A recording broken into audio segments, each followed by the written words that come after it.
감사합니다. 우리 옆에 계신 분들, 앞에 계신 분들, 우리 말씀 듣기 전에 한번 인사할까요? 사랑합니다. 더 행복하십시오. 모든 일은 잘 될 것입니다. 인사하겠습니다. 사랑합니다. 더 행복하십시오. 모든 일은 잘 될 것입니다. 찬송가 301장에 지금까지 지내온 것 주의 크신 은혜라는 찬양이 있죠. 그 찬송 우리가 드리는 것처럼 사실 돌아보면 다 주의 은혜였다고 고백할 수밖에 없는 것 같습니다. 말씀을 준비하면서 또 이제 그 개척했던 그때부터 이렇게 쭉 생각을 해봅니다. 뭐 기억이 가물가물한 것도 있겠지만 웬만하면 잘 잊혀지지 않는 그런 사건들이 주마등처럼 정말 치고 지나가는 것 같습니다. 가만히 생각해 보니까요, 참 누가 그런 얘기 해주는 사람도 별로 없었고요. 참 멍청하게 어리석게 아니면 좀 바보스럽게 막 개척을 막 부딪히면서 했던 것 같습니다. 예배당 건물 얻어놓으니까 가지고 있는 게 뭐 한 푼도 없더라고요. 그냥 그거 얻으면 개척인 줄 알았던 것 같아요. 예배당 얻어놓으면 개척이구나 라는 생각을 했던 것 같아요. 지금 후배들한테 그거가 개척 아니라고 제가 정말 마르고 닳도록 이야기해주고 있는데, 아무튼 그때 건물 하나 새 얻어놓으면 개척인 것처럼 그렇게 생각했던 것 같아요. 얻어놨더니 뭐 온 마음과 정성과 뿐만 아니라 물질까지 다 쏟아서 얻어놨더니 가지고 있는 게 1푼도 없더라고요. 할 수 있는 게 없어요. 예배당을 꾸미고 준비해야 되는데 할 수 있는 게 단 한 가지도 없더라고요.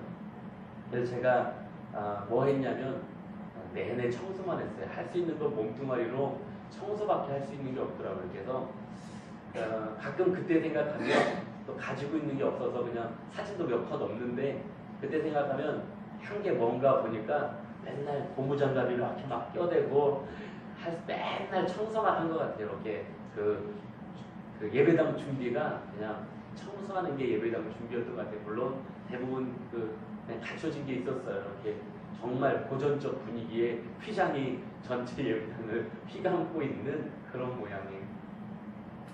그런데 그 하나하나 뭐 성물까지도, 음향까지도, 강대상까지도 하나하나 하나님이 엮어가시고 만들어가시는 걸 보면서 개척 하나님이 이렇게 하게 하시는 거구나 참 많이 깨달았던 것 같아요. 개척을 준비할 때도 뭐 그런 시간들이 소름 끼치게 놀라운 시간들이 참 많이 있었습니다만, 오늘 이제 그런 이야기를 하려고 하는 건 아니니까. 요즘 우리가 그 예배 마치면서 예배를 마무리하면서 결단하며 드리는 찬양이 은혜 아니면 살아갈 수가 없네, 이 찬양을 함께 하고 있는데요.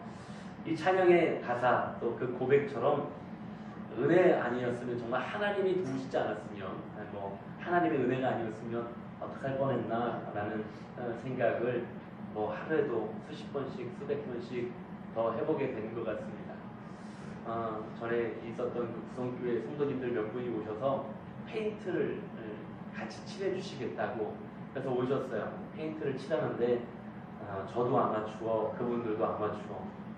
어떻게 페인트를 칠하는지, 칠하고 나서 집에 그분들 돌아가신 뒤에 바닥에 떨어진 페인트 지우는 게 더 큰 일이 되는, 하얀색 페인트 그거 칠하고 바닥에 뭐 좀 제대로 좀 깔든지 아니면 막 안 튀게 좀 잘하든지, 여기저기 묻히고 그거 닦아내고 막 그거 훔쳐내는 게 더 큰 일이었던 것 같은데, 그래도 지금 생각하면 그때가 은혜였지라는 생각을 더 많이 하게 되는 것 같습니다. 뭐 다 할 수 없어요. 얼마나 재밌는 일이 많은 줄 아십니까? 교회에 물 난리가 나가지고요, 주일날 예배 드리려고 지하니까 물 예배 드리려고 마지막 계단을 탁 내딛었는데 갑자기 첨벙 그러는 거예요. 그 기분을 혹시 아십니까? 아니 따그닥하고 구두발 소리가 나야 되는데 첨벙 그래요. 그래서 뭔 일인가 불을 켜봤더니 교회 예배당 전체에 물이 차서 발목까지 물이 다 차올랐어요. 이왕 찰 거면 찬이란 물이 돼서 막 그렇게 발목까지 물이 찼어요. 그 물 빼는 거, 주일날 예배 드려야 되는데 막 촬영 운행 나가야 되는데 그 물 빼느라고 물이 한 몇 번 찼었거든요. 나중에 물 빼기에 도사가 돼가지고요. 물을 차도 겁도 안 나요. 아, 물 또 찼네 이거. 그리고 물을 다 빼내는 그때 있었던 우리 청년들이 물 빼기의 달인들이 다 되어가고 있었는데 아무튼 순간순간이 은혜가 아니었으면 어떻게 살았을까라는 생각을 하게 됩니다. 이런 얘기하면 한도 끝도 없어요. 그런데 언제까지나 지나간 시간들 생각하면서 감사하다라는 것으로 끝날 수는 없습니다. 감사함은 마땅하지요. 감사할 수밖에 없습니다. 그렇지만 더 나아가 이제 앞을 보는 것이, 앞에 소망을 보면서 나아가는 것이 지혜로운 모습이 아닌가라는 생각을 늘 해보게 됩니다. 사람도 지나온 과거 너무너무 중요하지만 현재 펼쳐진 상황이 더 중요한 것이고, 현재 펼쳐진 상황도 중요하지만 앞으로 나아가야 될 모습, 방향이 더 중요하듯이 교회도 그렇습니다. 교회도 지금까지 지내온 과거의 모습이 너무 소중하고 중요하지만 지금 눈앞에 펼쳐진 부르심과 또 더 나아가서는 앞으로 우리가 감당해야 될 사명들이 더 중요하다는 사실입니다. 우린 교회에 대한 소망들을 각기 가지고 있을 것입니다. 우리 교회가 이런 교회가 되었으면 좋겠다라는 각기 나름대로의 교회를 향한 소망들을 가지고 계실 것입니다. 또 그런 소망들이 있어야 됩니다. 그런 소망도 없다면 진짜 교회를 구성하는 구성원일까? 우리 제자교회의 성도가 맞나 아마 싶은 그런 모습일지도 모르겠죠. 누구나 그런 소망들 가지고 있어야 됩니다. 이처럼 우리 모두가 우리 교회가 어떤 교회가 되었으면 하는 소망을 각기 다 가지고 있을 것이고 각기 그런 소망들을 품고 있을 것인데 그 가운데도 우리가 함께 동역함으로 소망해야 되고 함께 기도해야 될 교회의 모습이 있다라는 것입니다. 이것이 바로 교회의 비전이라고 이야기할 수 있습니다. 동역이라는 단어를 제가 워낙 좋아하고 또 자주 사용하니까 오늘 그 의미에 대해서 다시 설명할 필요가 없겠습니다만은 한마디로 동역을 이야기하면 같은 것을 바라보는 것이다 라고 늘 말씀드립니다. 그래서 각기 흩어져서 힘을 사용할 수도 있지만 특별히 하나님을 위하여 한 곳으로 힘을 모으고 또 지혜를 모아서 사명을 감당하는 것이 바로 동역의 의미입니다. 그리고 오늘은 우리가 함께 동역해야 될, 그 사명을 감당하기 위해서 동역해야 될 비전을 함께 나누고 또 선포하는 시간으로 오늘 14주년 감사 예배에 우리 비전을 앞을 바라보고 또 결단하는 시간을 갖기를 소망합니다. 지난 14년간 우리와 함께 하신 하나님의 은혜에 감사함으로 예배하는 오늘 이 시간이지만 우리가 앞으로 함께 소망하며 동역하고 기도해야 될 그런 교회의 모습들을 나누고 우리 제자교회가 분명히 제자교회의 방향과 비전을 함께 하는 시간이 되기를 소망하고요. 그거 가지고 함께 손잡고 나아갈 수 있는 우리 모두가 될 수 있기를 주의 이름으로 간절히 축원합니다. 오늘 특별히 14주년이니까 라는 특별한 행사는 없지만 그러나 우리가 기쁘고 감사한 것 14주년이라 밥이 조금 더 맛있을 거라는 것, 이 정도 우리가 생각할 수 있겠습니다만은 오늘 다른 특별한 행사를 가지진 않습니다만 또 제가 특별히 다른 행사들을, 많은 행사들을 가지는 걸 그렇게 즐겨하지 않기 때문에 그럴 수도 있겠습니다만은 오늘 제가 주보에 칼럼에 그런 글을 쓴 것처럼 나이를 한 살 더 먹는 것에 대한 중요한 의미가 바로 이 소망과 비전을 바라보는 것에 있다라는 걸 기억하시고 오늘 우리 교회가 나아가야 될 방향과 비전을 분명히 하시고 우리 함께 손잡고 동역함으로 그 사명을 감당해 가는 걸음을 함께 걸어갈 수 있게 되기를 주의 이름으로 간절히 축복합니다. 그 가운데 첫 번째로 나누려고 하는 것이 바로 선교적 교회라는 것입니다. 우리 교회는 선교적 교회임을 선포하고 또 선교적 교회가 되어갈 수 있기를 주의 이름으로 간절히 축복합니다. 무슨 얘기냐? 제가 개척을 하면서 기도했던 것이 있어요. 그 가운데 두 가지, 저는 가끔 말씀드린 것 같은데 딱 두 가지 기도했어요. 저는 저희 이제 부친이신 목사님 계시지만 아버지처럼 고생하면 때려치겠습니다. 이게 제가 첫 번째 했던 기도였습니다. 아버지처럼 고생하면 전 안 합니다. 그런 줄 아시고 시작하라고 하십시오. 제가 이렇게 하나님하고 못된 녀석인지라 하나님하고 그런 딜을 했습니다. 아버지처럼 고생하면 그만하고 도망갈 겁니다. 두 번째 기도는 저 공부하고 싶은데 한 기회가 된다면, 때가 되면 조금만 더, 내가 무슨 학위를 욕심내는 것도 아니고 뭔가를 대단한 걸 내가 찾고 싶은 거 아니니까 공부할 수 있는 기회를 조금만 더 달라고, 기회가 되면, 하나님 때가 되면 공부할 수 있게 해달라고. 제가 학업을 마치면서 학업을 좀 공부를 더 이어서 하고 싶어서 그렇게도 애쓰고 소망을 했었는데 잘 되지 않고 하나님이 개척으로 몰아가셨기 때문에 제가 그런 기도를, 하나님과 딜을 하듯이 좀 그런 기도를 했습니다. 그래서 하나님의 어떤 인도하심과 은혜 속에서 학업을 조금 더 이어가려고 했죠. 물론 그 학업을 이제 한 2학기 하고 지금 조금 더 쉬고 있습니다만, 이어서 하지 못하고 있습니다만, 어쨌든 뭐 언젠가 또 여전히 기회가 되면 하나님이 더 이어서 하게 하실 거라고 좀 믿고 좀 마음 편안하게 또 내려놓고 이렇게 생각하고 있습니다. 근데 학업을 이어갈 때 2가지 정말 제가 하고 싶은 공부가 있었습니다. 근데 그 가운데 한 가지가 제가 이제 공부하고 있었던 학교의 모습인데, 제가 학업을 이어갈 때 2가지 정말 하고 싶은 공부가 있었습니다. 그 가운데 한 가지는 예배에 관한 거예요. 예배는 제가 늘 관심 갖고 있었던 부분이었고요. 만약에 제가 학업을 더 이어간다면 저는 무조건 예배학에 대해서 공부를 할 거다라고 이미 저는 마음속으로 결정하고 있었던 사람이었습니다. 근데 또 한 가지가 있었는데 그건 바로 선교에 관한 것이었습니다. 선교학. 근데 사실 그 선교학은 제가 그렇게 관심 있는 분야가 아니었습니다. 아니 어쩌면 좀 무관심했다라고 봐도 무방할 것입니다. 그런데 제가 목회를 시작하고 나서부터 하나님이 참 묘하게 선교하는 일에 자꾸만 저를 사용하시는 거예요. 자꾸 선교지로 저를 내보내시는 거예요. 그래서 자꾸 그 선교에 대한 관심이 많아졌고요. 또 그걸 하나님이 저를 사용하신다는 걸 깨닫게 된 다음부터는 선교에 대한 마음이 굉장히 커졌습니다. 그래서 학업을 조금 더 이어가려고 할 때 기도할 때마다 하나님은 저한테 선교에 대하여 자꾸도 말씀하시는 것을 느낄 수 있었습니다. 그리고 이제 마지막으로 정말 학업에 대한 기회가 생겨서 공부를 더 해야 되겠다라고 결정하고 어떤 걸 공부할 것인가를 결정해야 되는 순간이 왔을 때 제가 기도하는데 하나님이 마음에 정리를 시켜주시더라고요. 예배학은 제가 공부하고 싶은 거고요. 선교학은 하나님이 저에게 했으면 하시는 거더라고요. 이게 정리가 딱 되더라고요. 그래서 제가 예배학을 내려놓고 선교학을 공부하러 가게 됐고, 그래서 학교도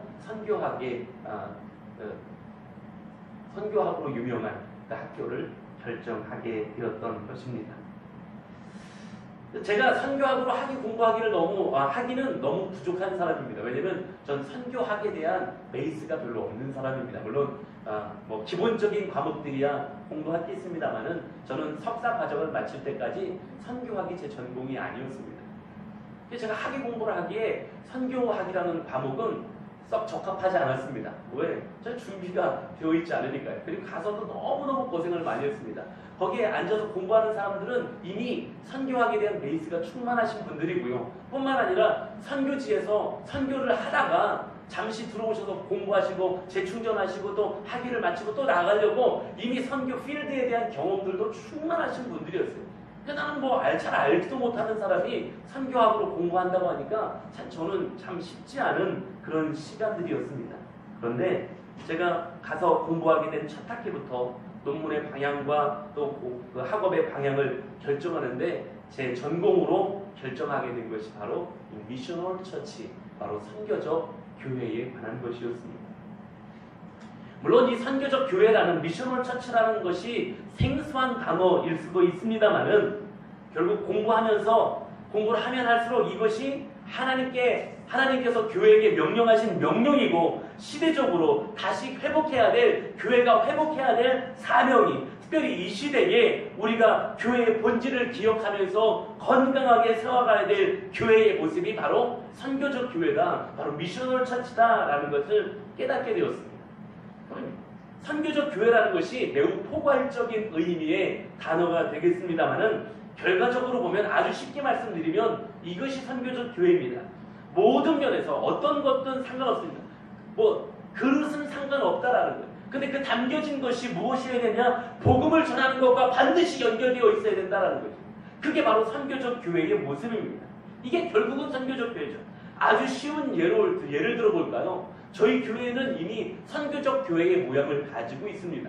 무엇이냐? 예를 들어서 이런 겁니다. 라면을 끓여서 저희가 학생들에게 일주일에 한 번씩 점심을 제공하는 점심 함께 먹기 프로젝트라는 점프를 하고 있습니다. 이건 그냥 복음의 씨앗을 뿌리는 것입니다. 이 복음의 씨앗을 뿌리는 아주 작은 몸동작이라고 할 수 있는 이 점프 역시 선교적 교회 모습의 아주 작은 예라고 할 수 있는 것입니다.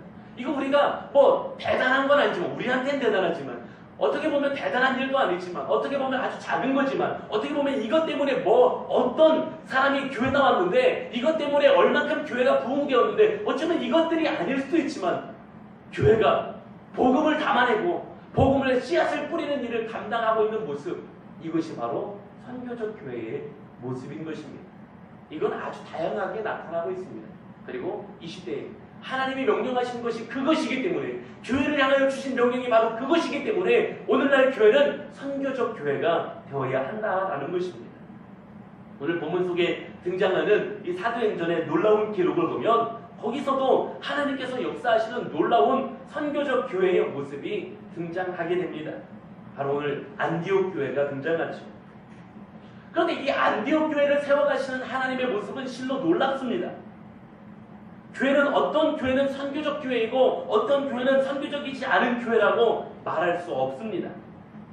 교회라면 모두 선교적 교회여야 합니다. 교회의 사명이 복음을 전하는데, 영혼을 구원하는 데 있기 때문에 그렇습니다. 또한 하나님의 역사가 선교적인 역사이기 때문에 그렇습니다. 오늘은 이제 본문의 말씀을 하나하나 설명드릴 시간이 좀 없고요. 또 교회의 비전을 여러 가지로 나눌 것이기 때문에 그렇게 할 수 없습니다만은 아주 간단하게 말씀을 보면 그렇습니다. 이 초대교회, 예루살렘 교회에 하나님은 환난을 허락하셔서라도 그들을 흩으셨다라는 겁니다. 흩으셨고 유대인에게 뿐만 아니라 이방인들에게도 복음이 전달되게 하셨다라는 거죠. 그 복음이 어디까지 전달됐습니까? 안디옥이라는 데까지 전달되었다라는 겁니다. 근데 거기서 놀라운 역사가, 폭발적인 부흥의 역사가, 예수 그리스도를 구주로 고백하고 영접하고 고백하며 그리스도인이 되는 역사들이 나타나게 됩니다. 그래서 안디옥의 교회가 세워졌고요. 하나님은 그것으로 끝나지 않고 거기에 필요한 하나님의 일꾼들을 세워가시고 말씀을 증거하셨고 하나님의 교회를 세워가셨다라는 거죠. 그래서 이렇게 결국 하나님의 역사하심 속에 안디옥 교회를 세워가셨고, 그 안디옥 교회를 통하여 이방 땅 곳곳에 복음을 전하게 되는 놀라운 선교적 역사를 이루어 가셨다는 사실입니다. 교회는 많이 모이는 게 교회가 아닙니다. 교회는 잘 모이는 게 교회가 아닙니다. 이렇게 하면 여기까지만 편집해서 내보내면 이제 저는 이단이 되는 거예요. 여기까지만 내보내면. 교회는 많이 모이거나 잘 모이는 게 교회가 아닙니다. 물론 많이 모여야 됩니다. 물론 잘 모여야 합니다. 이게 기본입니다. 그런데 모이는 것만 강조하다 보니까 교회의 본질을 잃어버렸습니다. 모이는 것만 강조하다 보니까 우리 교회만 강조하게 됐습니다. 모이는 것만 얘기하다 보니까 교회가 대형화되는 것만을 추구하게 되었습니다. 본질을 잃어버린 것입니다. 당연히 모여야 하는데 모이는 것으로 교회가 끝이 아니라는 것입니다. 모이는 것으로 끝나버리니까 교회가 그렇게 변질되기 시작했습니다. 교회는 모이는 것으로 끝나는 것이 교회가 아닙니다. 모이는 것으로 끝나는 것이 아니라 많이 나가는 것이 교회입니다. 많이 흩어지는 게 교회입니다. 이게 교회의 본질이라는 것입니다. 잘 흩어지고 많이 흩어지는 게 진짜 교회의 본질이라는 사실입니다. 무슨 얘기냐? 교회를 이야기할 때, 세상을 이야기할 때 플랫폼 신앙이라고 이야기합니다. 옛날에는 세상을 뭐라고 표현했냐면 나그네 길과 같다 그랬어요. 그래서 이런 찬양이 있죠. 이 세상은 나그네 길, 나는 다만 나그네, 뭐 이렇게 하는 찬양이 있습니다. 우리는 영원한 하나님의 나라를 소망 삼고 살아가는 사람들입니다. 그렇기 때문에 이 땅에서의 삶은 잠깐 지나가는 나그네 길과 같다라는 거예요. 플랫폼 신앙은 바로 그와 같은 비슷한 의미예요. 플랫폼이 뭐 하는 데입니까? 여기서 기차 타는데 잠깐 기다리는 것을 플랫폼이라고 이야기합니다. 그곳은 영원히 머무는 곳이 아닙니다. 정해진 시간만큼 잠깐 머무는 곳이에요. 잠깐 머물러 있다가 내가 탈 기차가 오면 그거 타고 가야 되는 거예요. 거기에 계속 머물러 있을 수 없다라는 것입니다. 공항으로 치면 게이트 앞에 그 대합실과 같은 그곳이 바로 플랫폼과 같은 곳이죠. 요즘 공항이 얼마나 잘 되어 있습니까? 인천공항 제2터미널까지 생겼어요. 이제 속히 한번 가보기를 소망하지만 아무튼 대한항공이나 타야 가는데 언제가 될지 좀 기도해봐야 되겠습니다만 아무튼 공항이 얼마나 잘 되어 있습니까? 우리나라 인천공항 가보셨겠지만 인천공항 엄청나게 좋습니다. 진짜로 좋아요. 제가 세계 어느 곳을 가봐도 인천공항만한 데를 못 찾아본 것 같아요. 인천공항 너무너무 좋습니다. 그렇다고 해서 공항에서 텐트 치고 살 수 있습니까? 그 공항 게이트 앞에 가지고 여기 너무 화장실도 너무 좋네. 우리 집 화장실보다 더 좋네. 그래가지고 그럼 인천공항에 그 대합실에 텐트 치고 사시겠습니까? 또 아니면 그렇게 살 수 있겠습니까? 살라고 하면 거기 사실 수 있겠습니까? 그곳은 잠시 떠나기 위하여 잠시 머무르는 곳이라. 그곳에 영원히 구할 수 없다. 그곳은 영원히 구하는 곳이 아니기 때문에 그렇습니다. 우리가 사는 세상이 그렇습니다. 우리가 사는 인생이 그렇습니다. 그런데 그곳에서 영원히 사는 것처럼 마치 이 세상에서 영원히 사는 것처럼 세상의 기준을 따라 그것 따라가기에 급급한 삶을 우리가 살아가고 있지 않습니까? 교회도 똑같습니다. 우리 교회가 영원히 머무르는 곳이 아닙니다. 우리 여기서 영원히 살 거 아닙니다. 교회는 잠시 머무르는 곳입니다. 복음을 들고 나가는 곳이 교회입니다. 복음이 전 세계에 전해지기 위하여 잠시 머물고 준비하고 훈련하는 곳이 교회입니다. 우리는 세상으로 나가기 위하여 교회라는 공동체에 모여 있는 것이고 내가 교회가 되어야 하는 것입니다. 그래서 교회는 재충전하는 것이고요. 교회는 다시 능력을 힘입는 것이고요. 교회는 다시 영적으로 민감해지는 것이고요. 준비되는 것이 바로 교회입니다. 그리고 세상이라는 곳에 나가서 내가 교회임을 증거하고 내가 예수 그리스도의 사람임을 증거하고 내 안에 살아서 역사하시는 예수 그리스도를 증거하는 것이 교회된 성도의 모습이라는 사실입니다. 이 사명이 바로 선교적 교회의 모습입니다. 사랑하는 성도 여러분, 우리 제작교회가 바로 선교적 교회의 사명을 감당하는 교회가 될 수 있기를 간절히 소망합니다. 작아서 선교를 못하는 것이 아니라 선교가 무엇이 있어서 할 수 있는 것이라고 착각하기 때문에 못하는 것입니다. 작으면 작은 대로, 부족하면 부족한 대로 우리를 통해서 복음은 전달되어져야 될 줄로 믿습니다. 하나님께서 흩어 선교하게 하시는 모습을 보면 교회의 사명이 어디 있는지 우리는 깨닫게 됩니다. 그런데 요즘 교회가 다들 자기들 것 찾기에 급급하지 않습니까? 자신들 배부르게 하려고 하고요. 더 나아가서 대형화하고 사유화하려는 모습들이 교회 안에 얼마나 많이 일어나고 있습니까? 결국 큰 교회, 결국 큰 재산이 권력이 되고 있지 않습니까? 다시 교회를 하나님께서 기뻐하시는 선교적 교회의 방향을 맞추어야 할 줄로 믿습니다. 우리 제작교회가 그렇게 하나님께서 기뻐하시는 선교적 교회로 세워가는 도전이 우리 가운데 있기를 소망하고 오늘 비전을 선포할 때 제작교회는 선교적 교회임을 선포합니다. 오늘 선교적 교회를 향하여 함께 동역할 수 있는 우리 모두가 되시기를 주의 이름으로 간절히 축복합니다. 두 번째, 세 번째 저 빨리 할게요. 또 한 가지 우리 제작교회가 함께 동역함으로 기도함으로 나아가야 될 방향은 다음 세대를 세워가는 교회가 되어야 할 줄로 믿습니다. 선포하는 비전은 다음 세대를 세워가는 교회라는 것입니다. 저희 교회에 이렇게 출석하는 걸 보면 평균적으로 다음 세대가 많은 건 사실입니다. 그러니까 비율상 그렇다고 뭐 엄청나게 많지 않잖아요. 솔직히 우리끼리. 그죠? 많지 않잖아요. 근데 비율상 다음 세대가 많은 건 사실이죠. 어른들이 되어가면 어른들을 생각하는 교회가 되어야 한다고 생각합니다. 그러나 절대로 그렇지 않습니다. 교회는 반드시 다음 세대를 세워가는 교회가 되어야 합니다. 가정을 한번 볼까요? 가정의 중심이 누굽니까? 사실은 자녀들입니다. 자녀의 모습, 가정의 모습이 어떻게 변화됐는지는 자녀가 커감에 따라 달라진 것입니다. 그렇지 않습니까?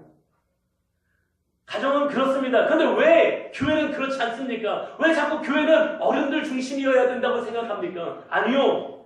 다음 세대가 없다면 교회는 절대로 건강하게 세워질 수 없습니다. 간혹 말씀드립니다만은 우리나라 청소년 복음화율이 얼마나 되는지 아십니까? 해마다 그 숫자가 줄어들고 있습니다. 그래서 2012년 통계에 대한민국 청소년 복음화율이요 3.8%입니다. 근데 2016년도 통계를 보니까요 대한민국 청소년 복음화율은 3.3%밖에 안 됩니다. 다시 말하면 청소년들 100명 중에 3명만 예수 믿는 청소년들이라는 거예요. 우리 때 그랬습니까? 여러분들 우리 어느 성도님들 여러분들 학교 다닐 때 그랬습니까? 아니요, 저 학교 다닐 때 생각해보면 대충 어느 정도 그냥 몇 사람은 거의 뭐 한 20% 뭐 한 30% 저는 정도 되는 사람들은 웬만하면 다 교회 다니는 사람들이었고요. 어쩌다 뭐 안 다녀본 것들도 있지만 대부분은 다 교회 다녀본 사람들이었습니다. 그런데 요즘에는 나 교회 다닌다고 이야기를 못합니다. 왜요? 교회 다닌다는 애들이 없기 때문에요. 대학 청소년부는 어떤지 아십니까? 대학생들 복음화율이 2012년도 통계해보니까요 3.5%입니다. 대학생들도 한 3명, 4명 정도만 예수 믿는 대학생이라는 것입니다. 흔히들 다음 세대가 우리의 미래라고 이야기하지요. 그러면 한국 교회로 볼 땐 미래가 없는 것입니다. 미래가 어두운 것입니다. 제가 청년들한테 관심이 많고 청소년들에게 관심이 많은 것은 사실입니다만 하나님께서 저한테 이렇게 청소년들을 만나게 하시고 청년들을 만나는 일을 위하여 사용하실 거라는 건 전 사실 생각도 못 해봤습니다. 그런데 하나님은 저를 그렇게 인도해 가셨고요. 지금도 인도해 가고 계십니다. 그리고 다음 세대에 대하여 생각할 때마다 가슴이 뛰고요. 눈물이 납니다. 이게 하나님께서 주신 사명 아니겠습니까? 우리 제자교회가 동역하는 마음으로 함께 기도하면서 바라보아야 될 비전은 바로 여기 있는 줄로 믿습니다. 다들 청소년 사역은 돈이 안 된다고 이야기합니다. 그래서 교회들도요, 이들은 수입기관, 즉 돈이 들어오는 기관이 아니라 지출기관, 즉 돈이 들어가는 기관이라고들 이야기하고요. 그래서 꺼려한답니다. 이게 말이 됩니까? 이들이 불과 10년이면, 이들이 불과 20년이면 교회의 기둥과 같은 일꾼으로 소개가 됩니다. 그런데 10년 후에, 20년 후에 이들이 없는데, 이들이 교회 안에 없는데 그 20년 후에 어떻게 기둥과 같은 일꾼들을 찾을 수 있겠습니까? 너무 불을 보듯 뻔한 일 아닙니까? 우리 제자교회는 이 사명을 감당하는 교회가 되기를 소망합니다. 어쩌면 그 사명 감당하다 보면 교회가 늘 힘들 수도 있습니다. 어쩌면 키워내는 것으로 그냥 우리 사명이 끝날지도 모릅니다. 아무런 영광을 보지 못할 수도 있습니다. 제자교회는 그냥 그 정도에서 날마다 애들 키워내는 걸로 우리가 하는 것이 그냥 끝나고 영광을 보지 못하는 것으로 끝날 수 있습니다. 그러나 만약 그것이 하나님이 기뻐하시는 일이고 그것이 우리 가운데 주신 사명이라면 이 사명을 감당하는 것이 사람들은 인정하지 않을 수도 있지만 이 사명을 감당하는 것이 가장 복된 길이 아니겠습니까? 아무도 그들의 이야기를 들어주지 않고요. 아무도 그들의 힘겨움을 알아주지 못한다 할지라도 우리가 그들의 이야기에 귀 기울여줄 줄 알고 하나님의 마음으로 그들에게 다가갈 수 있는 역할을 감당할 수 있기를 소망합니다. 점프요, 참 하기 힘든 일입니다. 그렇지만 믿지 않는 청년들도, 믿지 않는 학생들도 저 교회 문턱을 넘어서 교회에 들어오고 있다는 일들이 얼마나 신기한 일입니까? 생각해보면 참 신기한 일 아닙니까? 우리는 단지 뿌리는 것으로 끝난다 할지라도 뿌리는 것이 우리의 사명이라면 그 사명을 감당해야 되지 않겠습니까? 저는 계속해서 믿지 않는 청년들을 만나는 도전을 합니다. 믿지 않는 청년들을 만나는 도전을 또 계속 하려고 합니다. 우리 한국교회를 바라보면서 우리는 작지만 또 부족하지만 다음 세대를 세워가는 하나님의 기쁨이 되는 우리 제자교회가 되기를, 또 그렇게 기도함으로 나아가는 우리 모든 성도님들이 되시기를 주의 이름으로 간절히 축복합니다. 그래서 비전을 선포합니다. 우리 제자교회는 다음 세대를 세워가는 교회입니다. 한 가지만 더 이야기하려고 합니다. 또 한 가지 우리 제자교회가 가지는 비전은 제자를 삼는 교회입니다. 우리가 제자반이라는 프로그램을 하고 있습니다. 물론 이건 프로그램은 아닙니다. 그렇다고 무슨 시스템이라고 이야기하기도 그렇습니다.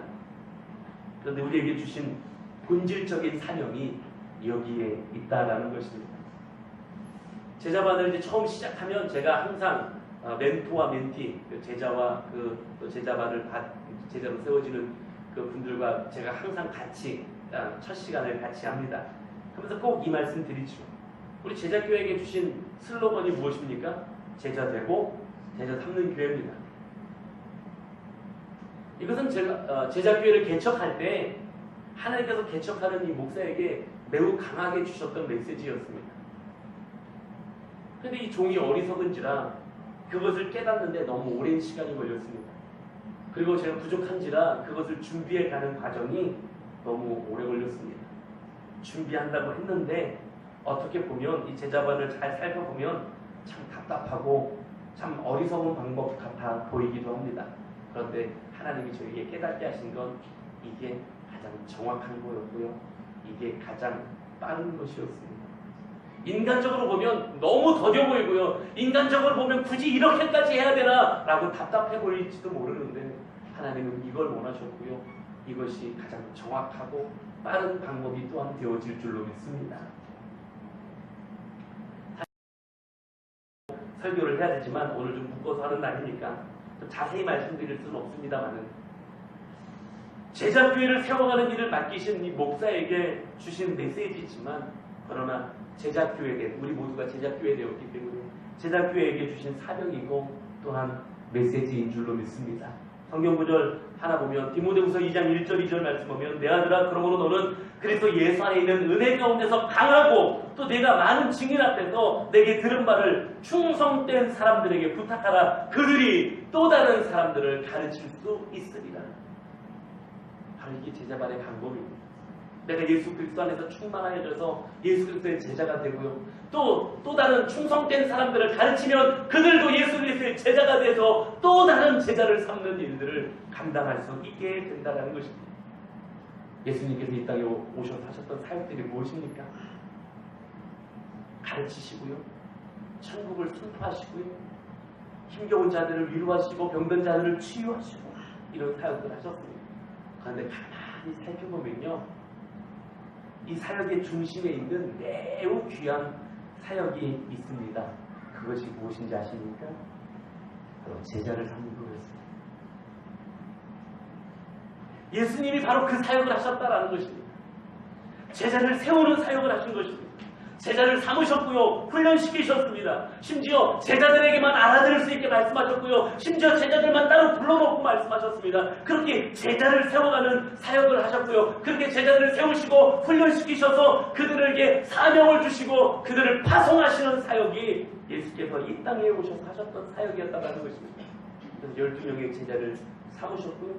세우셔서 훈련시키셔서 그들을 사역의 자리로 파송하신 것이, 그래서 예수님께서 이 땅에서 하셨던 사역들을 그들로 감당하게 하신 것이 예수께서 이 땅에 오셔서 하셨던 사역의 모습이었다는 것입니다.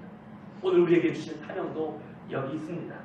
제자를 삼기 위하여 먼저 우리가 진정한 예수 그리스도의 제자가 되어야 할 줄로 믿습니다. 저는 늘 말씀드립니다마는 여러분이 황창선의 제자가 되기를 원하지 않습니다. 저의 제자가 되지 마십시오. 누군가의 제자가 된다는 건 진짜 제자가 아닙니다. 예수님의 제자가 되어야 하고요. 또 예수님을 닮은 제자를 삼아가야 될 줄로 믿습니다. 우리가 그렇게 제자를 삼아가면 또 그들이 그렇게 제자를 삼아갈 것이고 예수님을 닮은 제자들로 교회가 건강하게 세워져 갈 줄로 믿습니다. 이 비전을 선포합니다. 제자교회는 제자가 되고 제자를 삼는 교회입니다. 말씀 마치려고 합니다. 사실 오늘 참 많은 말씀을 드리고 싶었습니다. 제가 막 이렇게 메모해놓은 것만으로도 아직 충만하게 많이 남았어요. 밥은 먹어야 되니까. 참 많이 참았습니다. 이것도 하고 싶은데 저것도 하고 싶은데 좀 많이 참았습니다. 그리고 아직도 우리 교회의 비전으로 나누고 싶은 것들이 몇 가지가 더 있습니다. 그렇지만 다른 기회에도 이와 같이 중요한 순간에 나누려고 합니다. 건강한 교회에 대해서도 드릴 말씀이 아직 많습니다.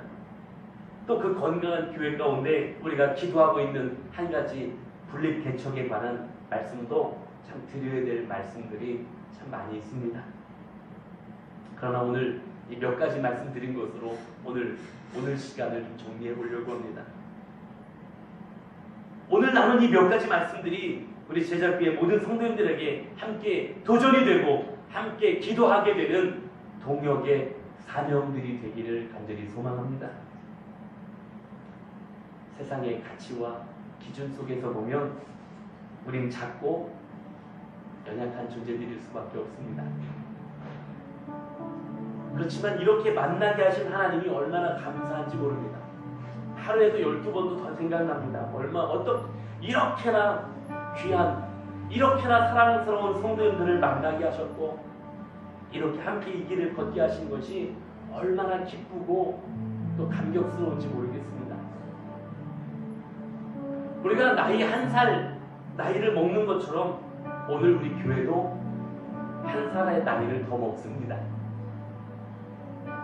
그런데 나이 먹는 거를 가만히 생각해 보니까 그냥 단순한 게 아니었습니다. 제가 오늘 칼럼에다가 그런 글을 좀 썼습니다. 나이 한 살 더 먹는 건 영향력이 더 커져가는 거더라고요. 나이 한 살 더 먹는 건 책임이 더 커져가는 거더라고요. 그렇게 글을 썼습니다마는 어느덧 제가 저희 지방에도 또 교단에도 보니까요, 위로 선배님들 그리고 아래로 후배들이 그냥 비슷할 정도로 나이를 먹어가고 있더라고요. 저는 아직도 제가 늘 젊은 목사라고만 생각했습니다. 늘 어린 목사라고만 생각했는데 저를 보고 있는 후배들도 굉장히 많았고 저에게서 뭔가 영향력으로 그들이 영향을 받고 있다는 것도 깨닫게 되니까 두려운 생각도 들었습니다. 많은 후배들이 개척을 이야기할 때 저희 제자교회를 입에 오르내리는 이야기를 들으면서 제가 소스라치게 놀라기도 했습니다. 그리고 두려운 마음이 많이 커졌습니다. 우리가 한 살 한 살 나이를 먹는다는 건 이런 거구나. 영향력이 커진다는 얘기고 책임이 무거워진다는 거구나 라는 것을 깨닫게 되었습니다. 우리 제자교회가 이렇게 영향력이 커지고 있음을, 책임이 많아지고 있음을 느끼면서 그 책임을 다하는 어른이 되어가는 교회가 되기를 소망합니다. 그것은 인간의 가치를 따라가는 교회의 모습이 아니라, 그러니까 우리가 더 커져야 되고, 그러니까 우리 재정이 더 많아져야 되고, 그러면 좋겠지요. 그러나 그것보다 더 중요한 건 하나님이 기뻐하시는 교회가 되는 것인 줄로 믿습니다. 모쪼록 우리 제자교회가 그렇게 세워져 가기를 소망합니다. 하나님께서 기뻐하시는 교회로 잘 성장해서 선한 영향력을 가지는 책임 있는 교회로 건강하게 세워져 가기를 소망합니다. 제가 예전에도 그런 말씀 드린 적이 있는데요. 저는 제 이름이 존귀히 되고 높아져 가고 제자교회가 그렇게 되기를 소망하지 않았습니다. 그런데 제가 소망한 게 있었다면 요 정도는 욕심내고 싶었고 요 정도는 소망했던 게 있습니다. 제가 언젠가도 그런 말씀 드린 것 같은데요. 후배들이 볼 때, 그리고 이제 개척을 하려고 하는 분들이 볼 때, 이 시대도 개척할 수 있다라는 소망을 줄 수 있는 교회. 이 시대도 여전히 하나님은 역사하고 계시다라는 빛이 되어줄 수 있는 교회. 근데 이렇게 걸음을 걸어나가면 된다라는 방향을 요만큼이나마 제시해줄 수 있는 교회. 이게 제가 가지는 작은 욕심이었습니다. 사랑하는 성도 여러분, 하나님이 기뻐하시는 교회로 세워져 갈 때 우리가 그런 작은 부분은 감당할 수 있는 교회가 되어질 줄로 믿습니다. 우리 그 소망 가지고 오늘 우리가 선포한 이 비전의 내용들을 위하여 기도하며 그렇게 세워갈 수 있는 함께 동역하는 저와 지상교회 된 우리 모두가 될 수 있기를 주의 이름으로 간절히 축복합니다. 우리 다 같이 일어나셔서 오직 예수뿐이